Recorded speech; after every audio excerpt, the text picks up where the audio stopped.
మాజీ మంత్రి Khammam Congress party MLA అభ్యర్థి తుమ్మల నాగేశ్వరరావు మరోసారి కీలక వ్యాఖ్యలు చేశారు.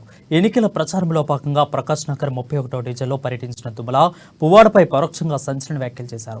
డిసెంబర్ 3న అరాచక పోరాటాలకు చివరి రోజు అని అన్నారు. గత ఎన్నేళ్లుగా ఖమ్మం ప్రజలను, యువకులను భయభ్రాంతులకు గురిచేసిన వ్యక్తులను ప్రజల ముందు చేతులు కట్టుకుని ఉండేలా నిలబెడతానని సవాల్ చేశారు. తెలంగాణ ఇచ్చిన సోనియాకు కాంగ్రెస్ ను అధికారంలోకి తీసుకొచ్చి గిఫ్ట్ ఇవ్వాలని కోరారు.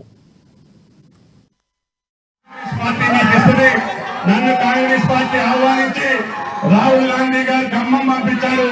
ఇటువంటి యువకులు ఉన్నారని వారి ధైర్యంతో తప్పకుండా మీరు ఏది చెప్తే అది మీ ఆలోచన ప్రకారంగా ప్రశాంతమైనటువంటి ఖమ్మాన్ని, అందమైనటువంటి ఖమ్మాన్ని, శాశ్వతంగా అందరూ సుఖశాంతులతో జీవించేటటువంటి ఖమ్మాన్ని మనం సృష్టిద్దాం. నేను 40 సంవత్సరాల మంత్రిగా ఉన్నా ఎక్కడా ఎవరి మీద ఏగవాళ్ళ, కానీ 3.5-4 సంవత్సరాల్లో ఇందాక కొత్త సీతారామన్ గారు చెప్తున్నారు, పెద్ద ఆయన ఎంతో మంది ముఖ్యమంత్రులను చూసినటువంటి పెద్ద మనిషి. ఆయనకు కూడా వెగుడు పుట్టేటట్టుగా, బాధ కలిగేటట్టుగా ఈ మనుషుల్ని బెదిరిస్తున్నారని చెప్పి ఆ పెద్ద మనిషి కూడా బాధపడుతున్నారు. అదేవిధంగా ఇప్పుడు ఉన్న వాళ్ళందరి మీద కాంగ్రెస్ పార్టీ నాయకుల మీద కేసులు పెట్టారు. ఆ కేసులన్నీ కూడా 3వ నెల తిరక్క ముందే ఈ రాష్ట్ర ప్రభుత్వంలో ఉన్నటువంటి హోంమంత్రి ద్వారా